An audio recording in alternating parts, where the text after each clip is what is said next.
get a Twitter storm against you, it is like being beaten. It's like being whipped, actually. It's like being punched repeatedly. And sometimes you can manage that and you can sign off. Other times you think, I've been assaulted. I've been assaulted.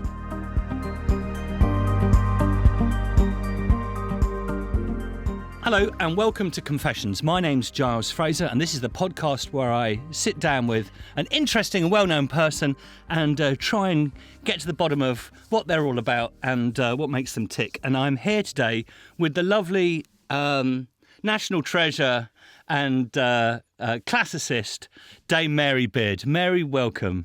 Thank you, Giles, and I think we can get rid of the Dame for the next hour, please. Sounds like a pantomime, doesn't it? Nice, though. Yeah, it is nice. I mean, it's innocent fun, but, and it's a good message not to take yourself too seriously. So how we normally start these conversations, Mary, is we talk a little bit. I invite you to talk a little bit about your family background and where you come from and what your mum and dad were like, and sort of basically to try and work out the sort of values, I guess, in the home that you were brought up in. So perhaps you'd start by telling us a little bit about your parents. Yes, it's not difficult actually. It's really quite a simple story. They were relatively elderly. It was my dad's second marriage. He was an architect in Shrewsbury, and my mum was a school teacher. And we lived, to start with, in the schoolhouse at Church Preen, a kind of beautiful bit of, rural idyll, probably kind of obscuring all sorts of dreadful things that were going on. But, when I was 5, I didn't realise that. And I, first of all, went to my mum's school, local school, and then we moved into the hot spots of a big village called Much Wenlock. And then when I was in my early teens, we moved into the greater hot spots of Shrewsbury. And by then I was going to the local girls' high school. Right. And I was being a bit of a only child swat. Okay, yeah. Combined with sort of would-be revolutionary, Okay. And did you get any of the? Did they have a sort of political bent? My dad was a liberal. In the pre-modern liberals, he was a liberal, and he was an endearing, slightly arty, slightly wastrel kind of guy who. Oh, I like him. Yeah. I think you would have, Giles. And he did really mostly historic buildings and didn't make very much money out of it, but was happy at the day job. And my mum was a really successful primary school head. And she was much more red than he was. I mean, she was, Labour Party through and through, and to the left of it. And she was a very different kind of character. He'd gone to an independent school and then become an architect via a diploma in architecture. So he never did a degree.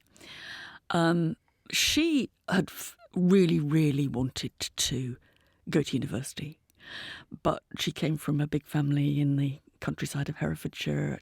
Dad was a wheelwright when such things still existed, and they couldn't afford to send her to university. This was pre-grant. She was born before women had the vote. Oh, wow.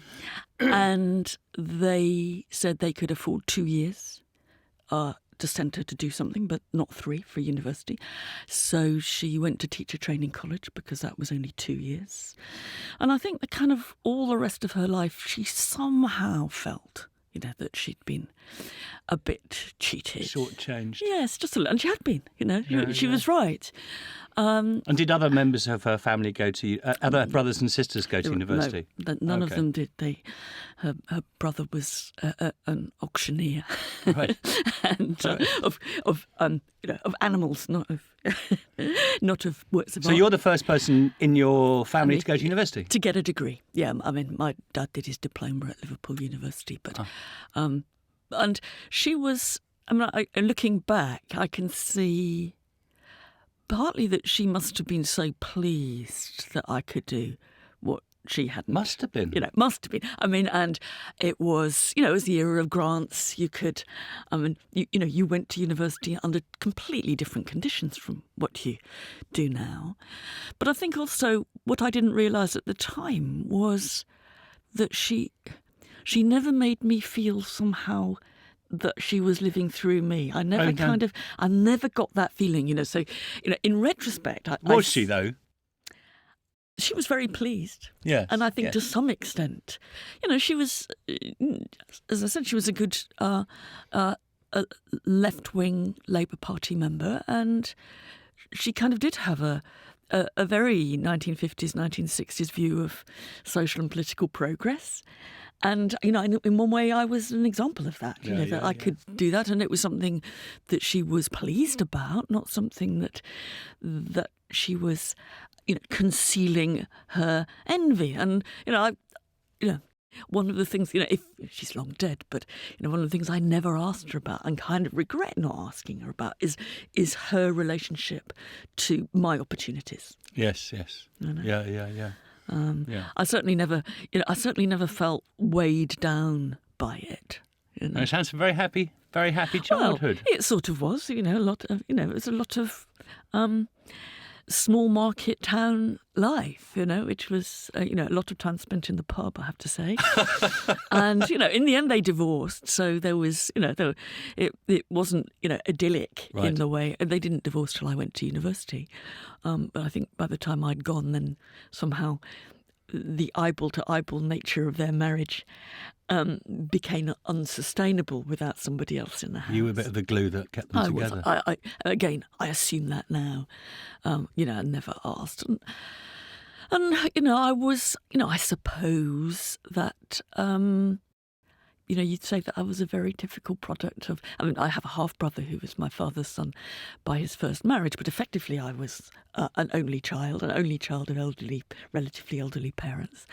And I showed all the kind of stereotypical characteristics of that. Were you a swot? I imagine you were probably a bit of a swot. I was a very funny, or perhaps, I suppose in a way, predictable combination of SWAT and, really wanting to be a rebel, really, really kind of wanting to, pull down the class structure, pull down anything really. And I vividly remember sitting and doing my Latin prep in our kitchen, and I'd insisted that there was a poster in the kitchen of Angela Davis, black Californian radical who had been imprisoned, and there was a slogan on it which said, I can still remember, the real criminals in society are not those in prisons, but those who have stolen the wealth of the world from the people. Okay. And, I sat under this, translating Livy and Cicero. But it's Amoa Masamat is not the obvious way to go if you want to right the wrongs of the world. You might think that. Okay. Giles. Well, it's a question, actually. You might think that. I think that I think there are many different paths to righting the wrongs of the world. But I think that teenagers can often be quite split in that way. You both want to get 10 out of 10, A+, very good, Mary, hardly a mistake in your rendering of Tacitus here, and you want to do... I did spend some evenings putting Black Power leaflets through the slightly leafy suburbs of Shrewsbury. I'm feeling that I was doing my bit. God knows what happened to these leaflets that I put through the doors. The good people of Shrewsbury. But you never know. Maybe somebody picked it up and thought, hey, there's a world out there which is different. And the classics were an early love. I guess, guess so. I mean, I think it's you mythologise it, don't you? Really? Yeah, I imagine so. I've heard the story about you going to British Museum and seeing a bit of old cake. Yeah. And suddenly this was the sort of it becomes a sort of Damascus moment. That's right. Yeah, and we invent our Damascus moments, Yes, of course as I'm we do. sure St Paul did. And I've been on the road to Damascus. I can't say it's not all that. it's not that. No, what was great about this 2,000, 3,000-year-old cake in the British Museum was not just that it was there. And I remember I was 5, and I remember this occasion, even though I'm sure I've mythologised it. It was not just that was amazing. I mean, how could a piece of cake, last that long? But I couldn't really see it very well. And somebody who must have been a curator saw me trying to kind of peer, because, the BM is now very child-friendly, but I can tell you in 1960 it was not child-friendly. And he came and he saw me looking and he said, "What do you wanted to see?" And I said, "The cake." He got the keys out of his pocket and he got the cake out of the case. And I think, for me, what's sort of memorable is not just the cake. That's right. How can a piece of cake survive that long? In the sands of Egypt, desiccated and carbonised, yes, it can. Oh, I see. Don't ask me any more details Okay. than that, Giles. But it was that somebody. It was there, but someone would let you see it. Yeah. And really, it was that guy, whoever he was, he must be long dead. It was that guy who sort of opened the case up for me that was the magic moment. And the world is a bigger place in time. I mean, I guess that's one of the things it says, isn't it? That you can... Yeah. And you can access it, and you can put your nose right up to it. Yeah. It's a bigger place in time which you can experience. Yeah. And I think that was what really kind of what that was the light bulb moment. But I think also you have to be realistic, and I think clever young girls like being good at things. Yes. And you get a And huge the affirmation that you get from yeah. that. And so there's a kind of circle, isn't there, between what you like and what you're good at, and you like it because you're good at it, and you're good at it because you like it. Yes. And I think that classics for me, and I've utterly changed my mind about it now, but it seemed to be something that you could control and you could master. You could do a correct translation. You could know the grammar. It gave me. I'm sure it's an illusion, but it's an illusion of mastery. Yes. That you didn't get, particularly you didn't get from other languages where you had to speak to people. It's very interesting. We had the delightful mathematician Marcus de Sotoy on this programme a while back. And he was talking in similar ways about maths when he was an adolescent and in terms of control. Yes. And I imagine when you're an adolescent and so many things seem outside your control, here is an area which you can master and it gives some sense in a confusing world of order and... Yeah. And I'm sure I'm sure that was a big part for me. I couldn't ever have conceptualised it like that then. And now I think, look... It wasn't real control. I spent the next 50 years of my life learning why I didn't control it. Yes. But when you're a teenager and you're good at something and you can make everything fit, and that was... So presumably when you go to university, taking this story, and you went to Cambridge, did you? So when you go to university, you begin to unlearn what you think you've learned. I mean, you sort of like it's a time when things become more complicated. And that's what you still do with undergraduates now. You make, your job is to make things that anybody has ever thought simple seem complicated. I mean, and that goes for I think any subject. Yes. That you study at that level, and I think it's uncomfortable and it's sometimes quite distressing actually to have those certainties unpicked.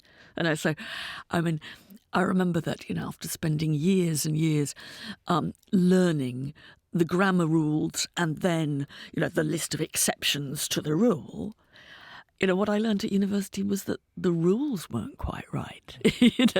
That someone had kind of tried to persuade me that how people write and think and speak and had clear rules that I could learn, and then I had to learn them, and then I had to learn the exceptions to them.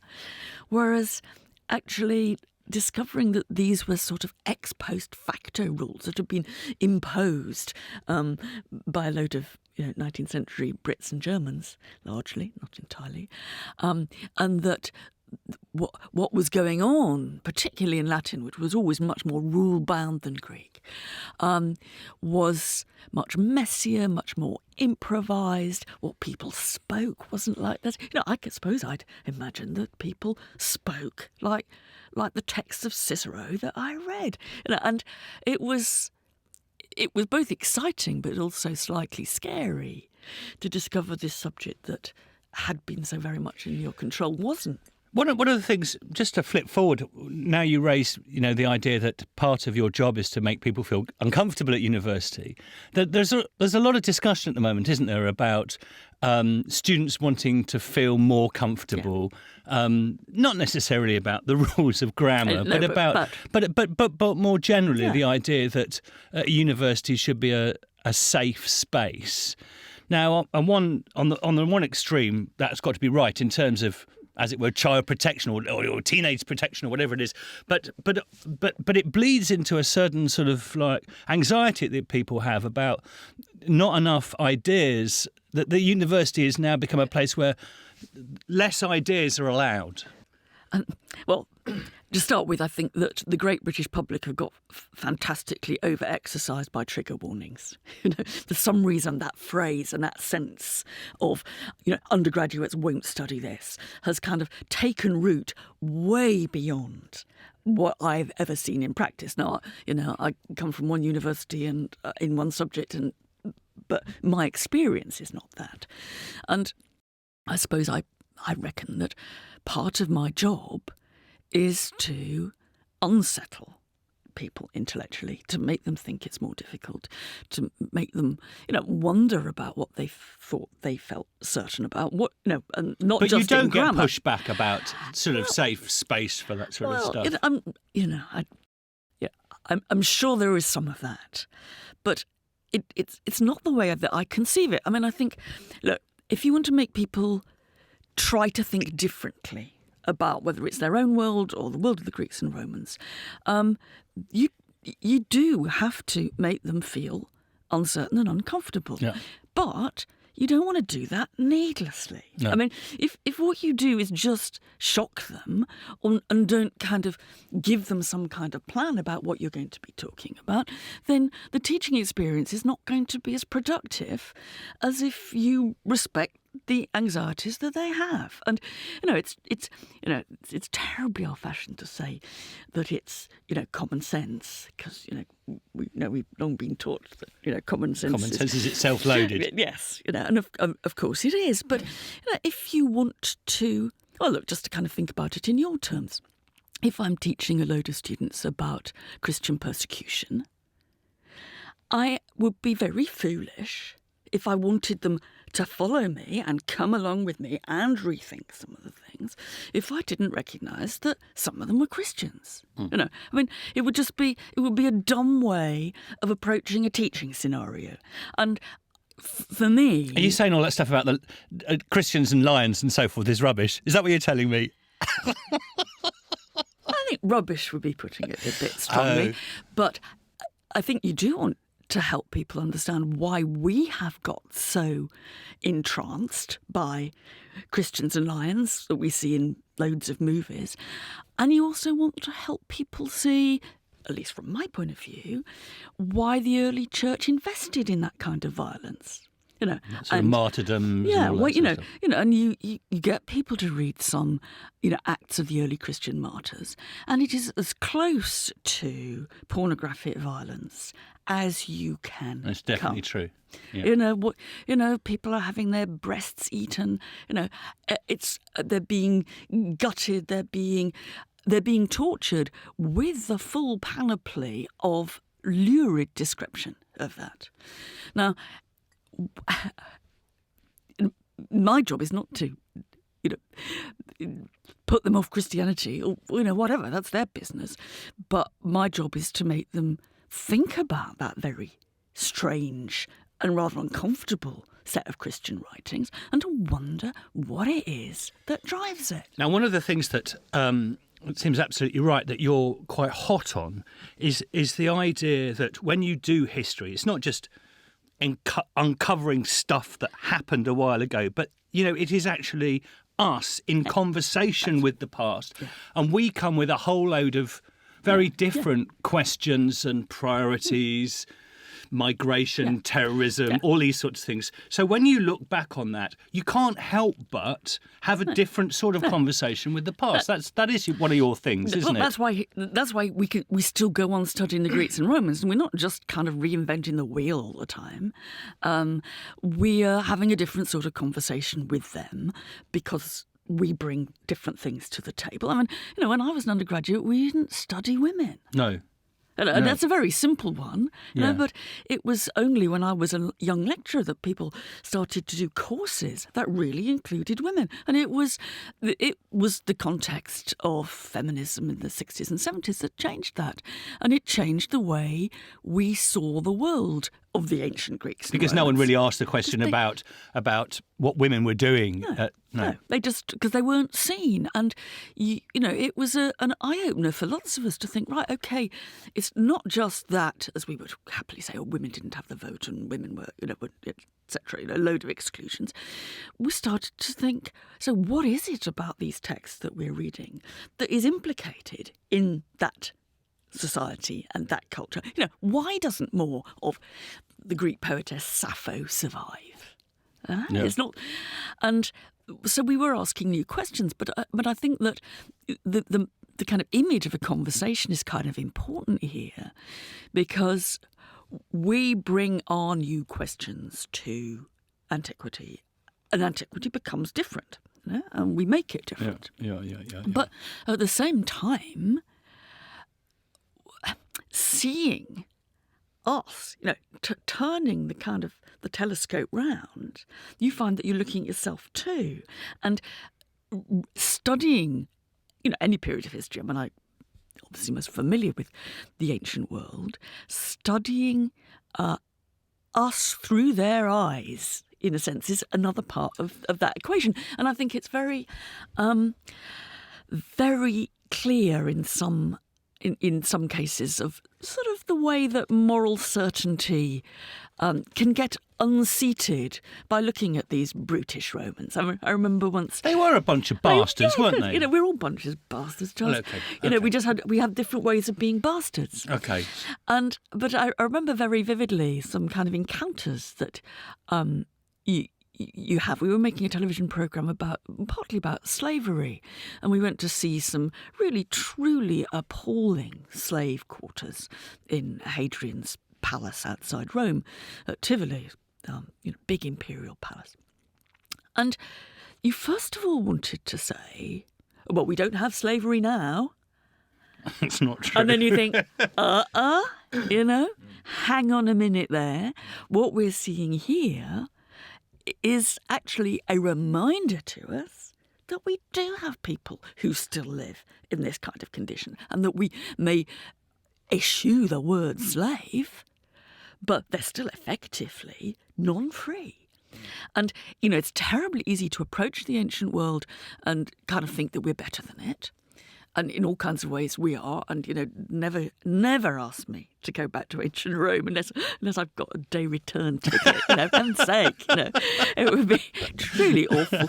But it reminds us of the things that we don't look at about ourselves. So it is talking to us in some ways. So, and if you look at, am I right in saying, because I don't know, I know your popular work, but I haven't read your PhD, Mary. I don't know what it's on, I'm afraid. It's about religion, about Roman religion. Oh, well, we might talk about that in a minute. But if you look at a lot of your popular work, the subjects that you seem to return to are some of those sort of the great existential, there's death, there's sex, there's gender relations, there's things like democracy and migration, things that we're talking about. Yeah. Is that those are your interests, but they're also our interests as well, aren't they? Yeah, and and in some ways, obviously, I'm a child of my time, and the reason that my antennae are out for looking at ideas about incorporation of the outside, migration, etc., is because I'm I'm living in a world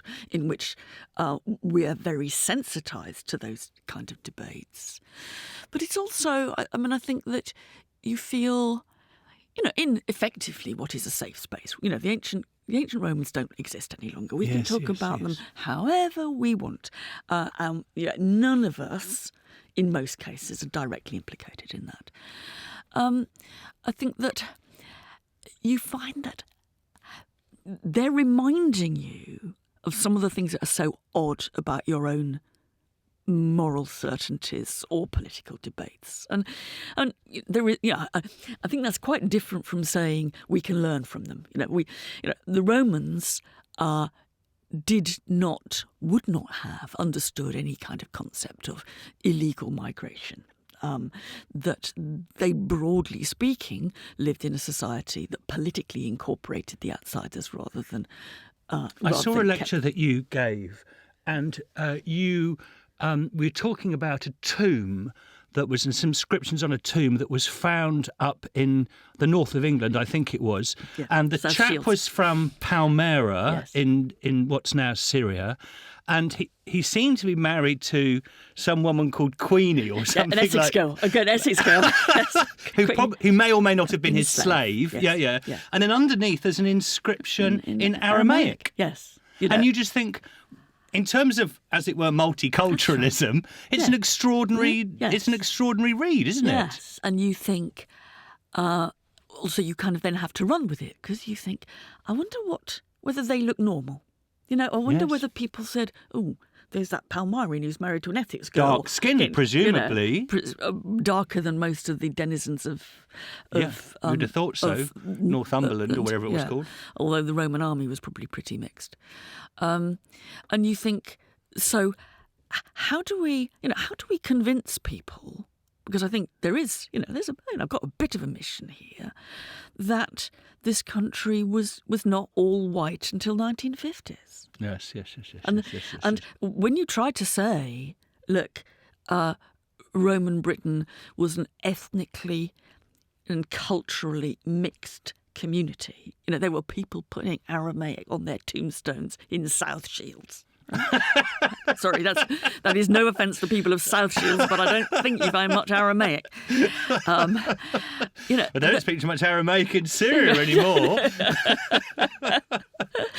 And so it's helping us to kind of recalibrate our certainties about what the past was like, because that does have implications with the present. I mean, it is.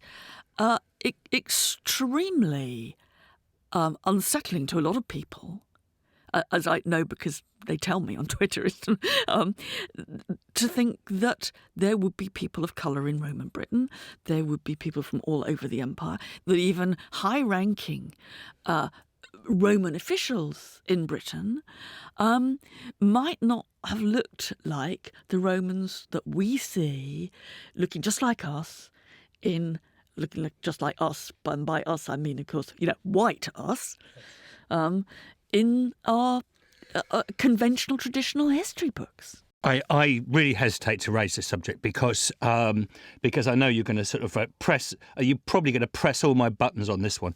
But in in terms of sort of rethinking things, I have to say, I suppose this is absolutely because I'm a Christian priest, but the Romans for me are always going to be, for me as a Christian, the archetypal enemy. Yeah, but you got it wrong, Giles. Okay, so this is that's why I was saying I was. But so I mean, let me just paint a little picture. I'm sure it's a familiar one to you, but then you can tell me what. But so the Russians are the invaders. They're the brutal invaders. They're the ones that. In the end, destroy the Jerusalem temple. The sort of brutal sort of, and I suppose also partly because of the history of anti-Semitism. And I absolutely am not going to go down. Jews killed Jesus. I just don't. But not only do I not want to go down there ideologically, but I don't believe it. Then I pin it on the Romans. Look, I'm certainly not going to sit here and try to convince you that the Romans were all nice guys. Some sort of liberal sort of occupation. And even though, part of me is arguing all the time that, look, they are kind of working their empire by incorporation. There is a kind of multiculturalness about them. I don't think it's puppet like Herod and people like that. How many? You look at the tombstones of people in Rome and where they've come from. It's, in our terms, it's a cultural melting pot. Now that does not mean that it's a cultural melting pot in a kind of 21st century liberal kind of perspective. And the Romans were, at the same time as they incorporated people from anywhere in the empire, actually, into Roman citizenship, eventually all of them, they were just as capable as we are, if not more so, of being horribly xenophobic, saying, God, there's a bloody Syrian in my street now. The prejudices of the Romans were, some we would find familiar, some not. So I'm not saying they're nice. However, I think why you're wrong about this, Christians versus the Romans, is that the Christians were Romans. So you're setting this up as Romans. Well, St. Paul was certainly a Roman citizen, but it depends how you decide to define what being a Roman is. I see. Okay. And for me, I think the really interesting thing about Christianity, and I know this is a partial view, but it is a religion of the Roman Empire. It grew up in the Roman Empire. Its first adherents were people, some of them citizens, some not, who were inhabitants of the Roman Empire. I see. And that Rome was the cradle in which Christianity, if you like to see it in your terms, was born. But I see them as insurgents against. Well, of course you do. I see. Of course you do, because that has become the narrative, and it appeals to kind of radical priests like I know. you. This is why I knew you'd make me feel uncomfortable. This is why liberation theology and all this, with a bit of Life of Brian thrown in. No. But yes. But what I think is really interesting about Christianity is that it could not have grown without the Roman Empire. It is a religion which is embedded in a big world of communication. The fact that St. Paul travels like he does. Yes. That, and the fact that somehow this becomes so there's access to a sort of globalization, I guess, to a means of communicating more widely. Yeah, you can have any small-time prophet or big-time prophet before the Roman Empire in their own community, speaking good or bad. We don't, but it doesn't go anywhere. And for religion to expand and to grow, it has to be in a world of hyper communication. And you just think, I think we.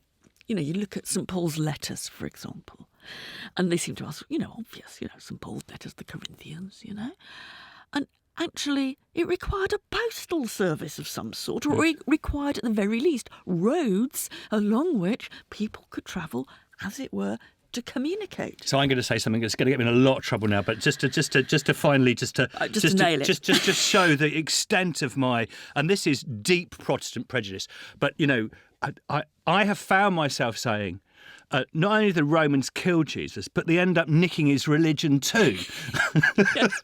It does seem extraordinary that Rome becomes the HQ of, I sound like Ian Paisley, don't I? But Rome becomes the HQ of the Roman Empire, of Christianity, when actually he died on a Roman instrument of torture.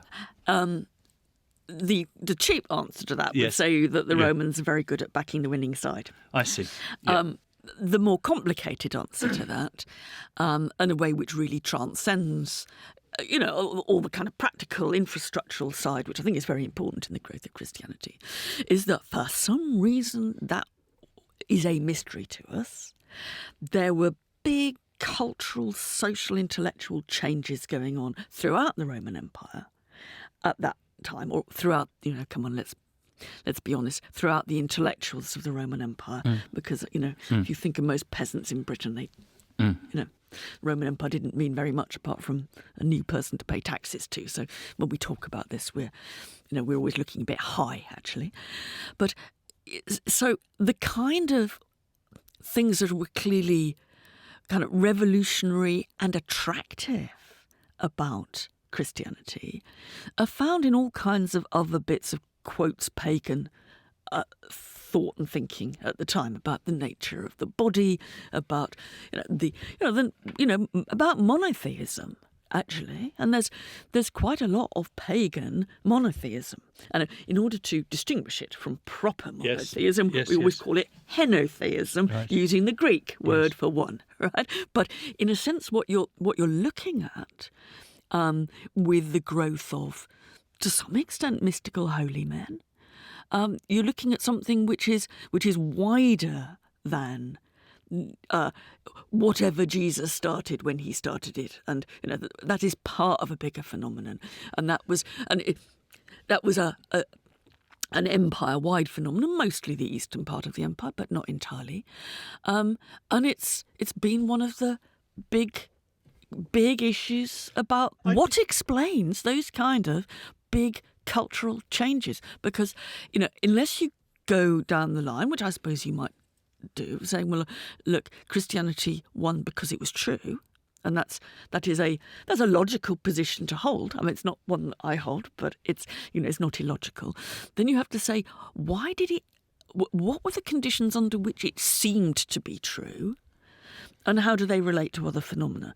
Now, you can start to do quite a lot of description of that, but you can't start to. Nobody has got an explanation. So I suppose I have deep within me a sort of prejudice that when the Emperor Constantine converted to Christianity and presided over the Council of Nicaea, where sort of, as it were, official Christianity first gets to be written up, all of the sort of radicalism of the early church begins to get written out. So there's a bit in the Nicene Creed where, and it always sort of sticks in my throat, where you go, born of the Virgin Mary, suffered under Pontius Pilate, was crucified, dead and buried. Now, this is the official summary of the Christian faith. No teaching of Jesus is allowed into this official summary. No. You don't get Jesus talking about the poor, which he does. You don't get Jesus talking about forgiving enemies, which, given the Romans are the head of the largest war machine the world had ever seen at that point, probably, I don't suppose the Emperor Constantine is terribly keen on forgiving enemies. I mean, it gets written out by the Romans. And, the other side of the story about why do I think Romans versus Christians is wrong as a kind of binary opposition. It implies that Christianity was a unitary phenomenon. Yes. Much like what we kind of think we know it as today, with a bit of a history to it. And I think that one of the stories about Christianity is how a particular Orthodox version, and to some extent a Constantinian version of it, has as it were obscured all the other variants. Sometimes, the radical cleric kind of resurrects them, but that some bits of what we might now lump together as parts of the movement of early Christianities. Yes. Put it in the plural. Yes, absolutely right. Some of those look really mad. Yeah. And there are people here. I mean, I think you start off thinking, God, this is mad. I'm now going to invent an example. But the world was not actually kind of born in a standoff between cosmic good and cosmic bad. What these people are doing, I think, is part and parcel of something which is much bigger in terms of the cultural and intellectual shifts of the Roman Empire, is that they're trying to expand and test the limits of what it is to think differently about things. And sometimes when, we know that when people test the limits of what it is to think differently, they sometimes come up with completely crazy answers. And quite a lot of early Christianity is crazy. Quite a lot of it is state power. What Jesus said or didn't say quite often becomes, a symbolic rallying cry more than anything. Yes, anything in practice. Yes. And it's not just that the Romans killed Christianity, which is something that I would, a formulation that I would contest. But even in crude terms, it's not that. It's that Roman imperial power, in the end, formed what we think of as Christianity. And so that's, it's kind of another reason why this Christians to the lions and the standoff doesn't help us see why these things came about. Now, I don't think I don't think anyone's got an answer. And anybody who claims to be able to explain to you why the Roman world, quotes, became Christian, yes, they're bound to be wrong. Yes. The Emperor Constantine probably didn't have a dream about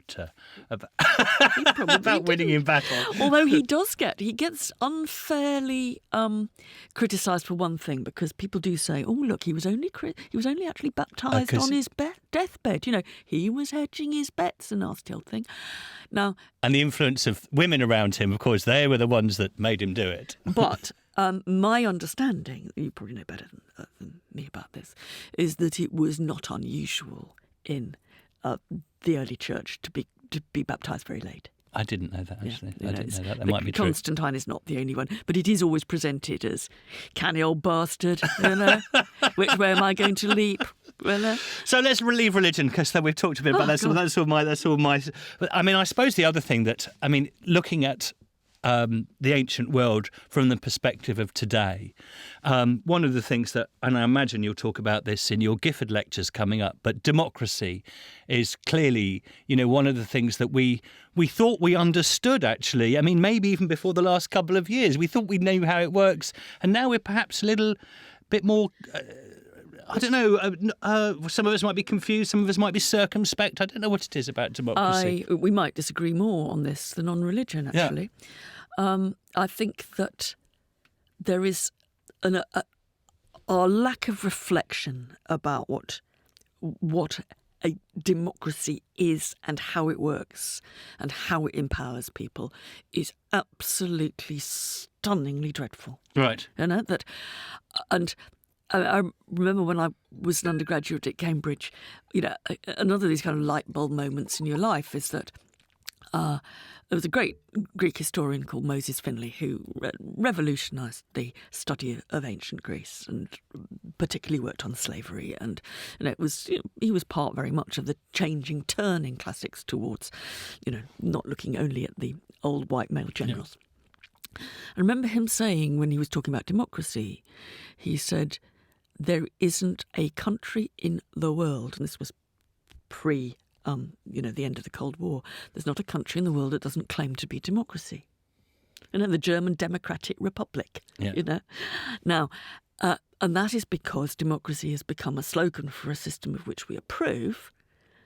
It's an honorific, but it doesn't have as much content as we think. No, it doesn't. And I think that looking at the debates about around Brexit, but go and say it. I'm going to say the B word, and we disagree. But I think that you'd say that Brexit has been a catalyst to us having those debates. It hasn't kind of invented these problems. No. They were there all the time, and it does seem to me that in the modern media, but probably more widely than that, democracy has come down to being a system where you vote, and that voting and democracy have been thought to be coterminous.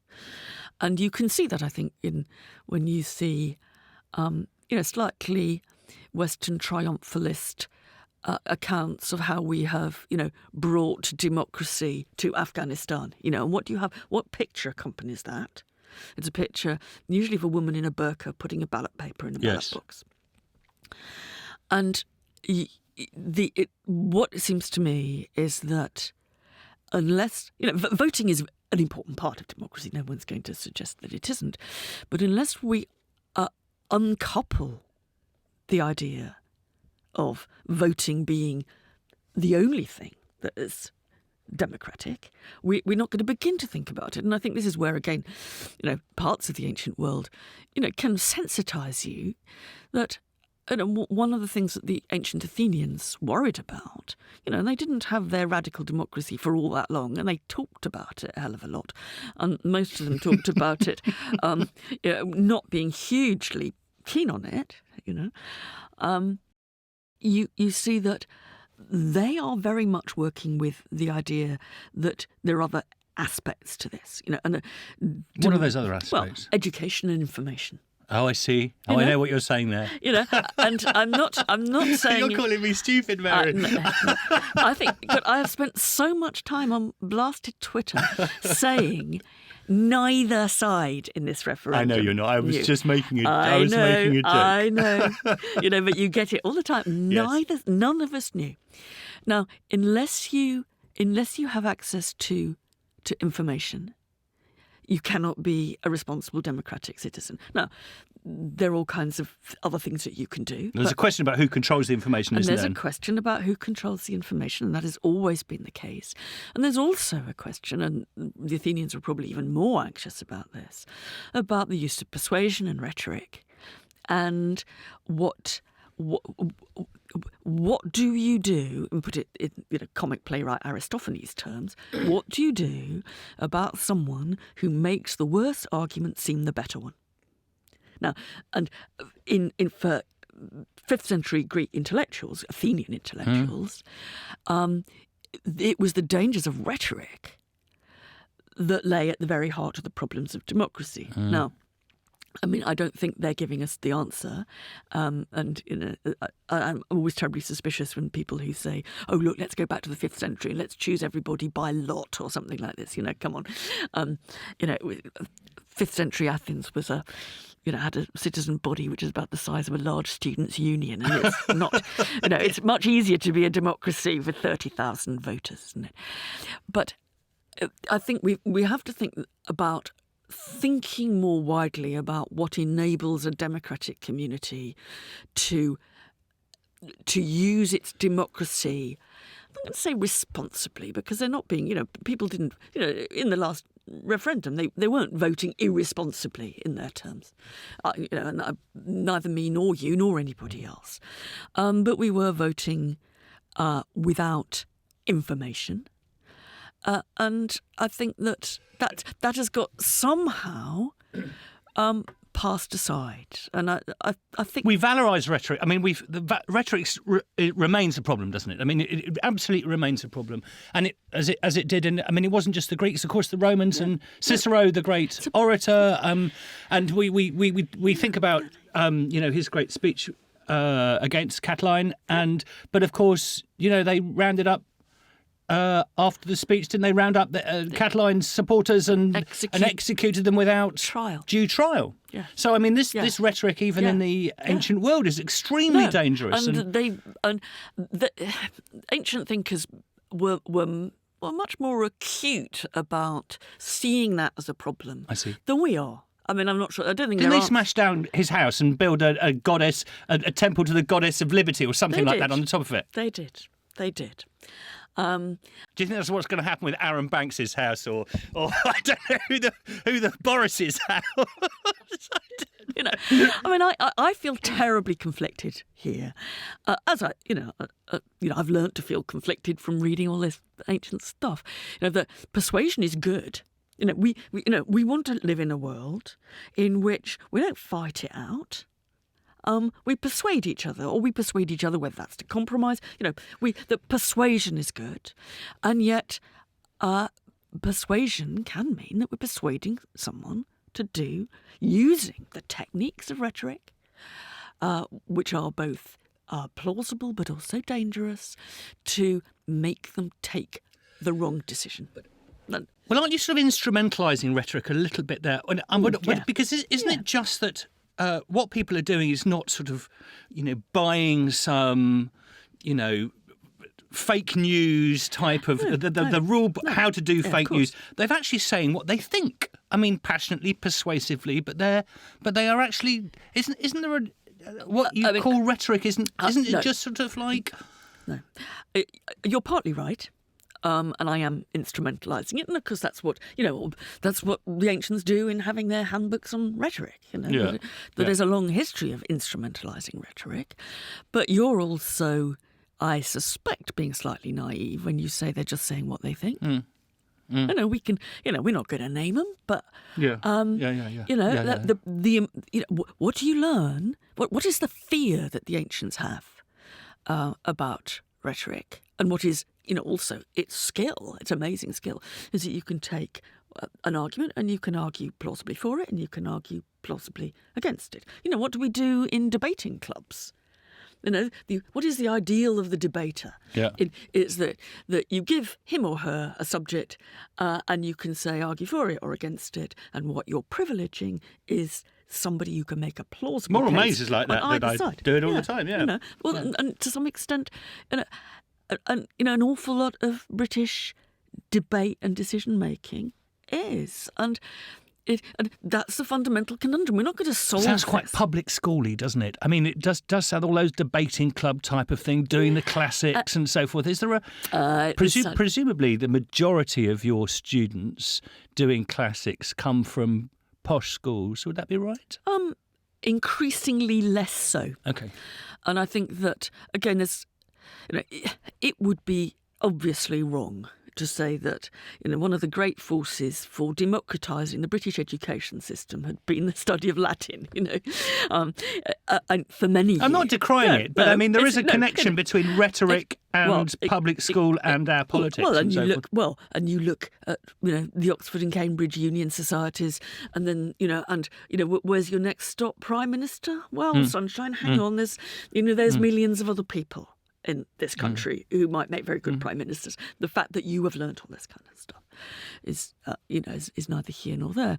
I mean, I think that there has been a huge move to spread the enjoyment of the classical world and the things that it can teach. It's not the be-all and end-all. I'm not a kind of person who thinks that everybody should learn Latin. God help us, so there are other things to learn. More democratically. And I think that's wholly to the good. And now, for example, in Cambridge, we have a course, and you can find similar at every university, where if you've not had the chance to study Latin or Greek at school, you can come and do a full proper classics course with an extra year, and we'll teach you. I think people also worry a little needlessly about, they have an idea that people like me are sitting in Cambridge just waiting for the next intake of rather dim posh boys, Well, we don't want to teach rather dim posh boys. We want to teach clever people who are keen and industrious, and they come from all sorts of different backgrounds. Some posh boys, let's face it, some posh boys are clever. But we're not sitting there kind of thinking, oh, let's keep classics to ourselves because it's a nice club. We're not doing that. And I think that you have to be very careful about aligning totally, although there's clearly some truth in it, that sense of a privileged auteur with the study of the ancient world. And actually, if you look at British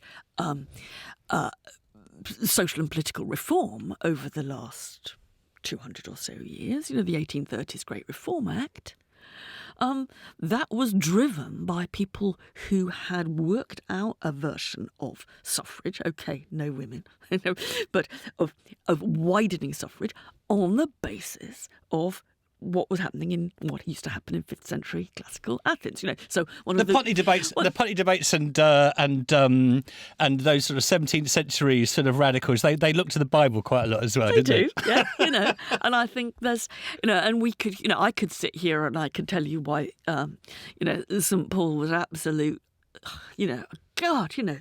Paul and women, beam me up, Scotty. Yes. But actually, all these things have been, and that's part of the conversation of history, all these things have been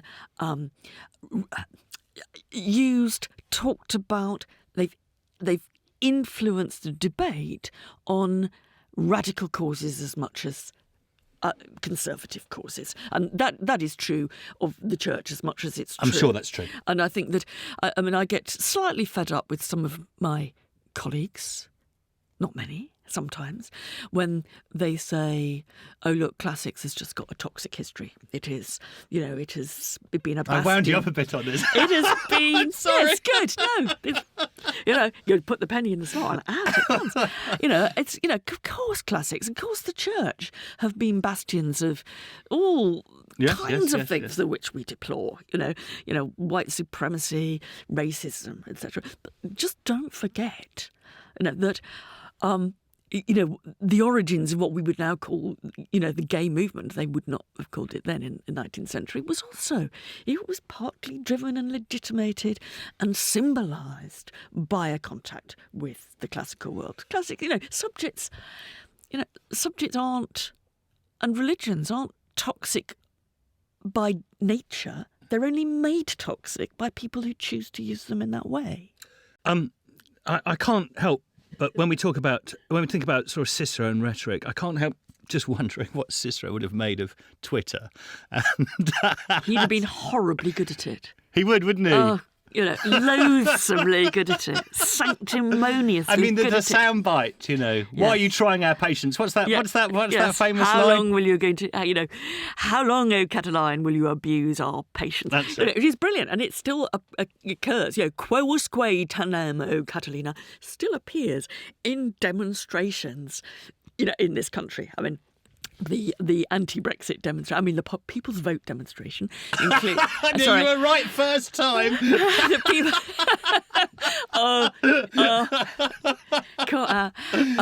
The People's Vote demonstration, as I shall call it, had a brilliant bit of Ciceronian Latin. Did it. And so did the Women's March. That'd fit onto Twitter, wouldn't it? That would get out. That actually would Twitter. Yeah. That would be however many characters. You get a lot of stick Twitter. I mean, you do really well, but also you've got lots of followers and people love you on Twitter. But you've fallen foul of the Twitter mob, haven't you? Yeah, and I think it's instructive. I mean, basically on Twitter, I think I get more out of it than I lose. A simple profit-loss account. Right.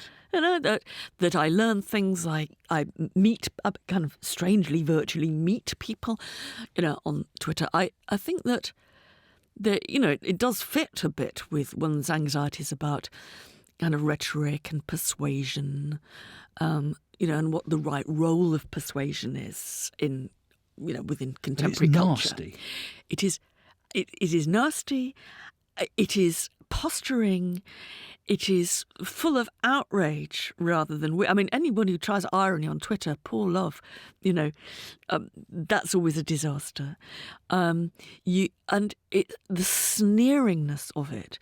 And, I have to say, those kind of qualities are shown not only by the people who... I would count as my sort of natural opponents. The alt-right is pretty nasty on Twitter, very nasty. So is the virtuous left, and I think it kind of brings about a culture which all you can do is shout or sneer at one another. Now, maybe that's giving too much importance to Twitter because in the end, it's only a social medium. Yeah. But it sets a kind of tone of argument. And I think that it's...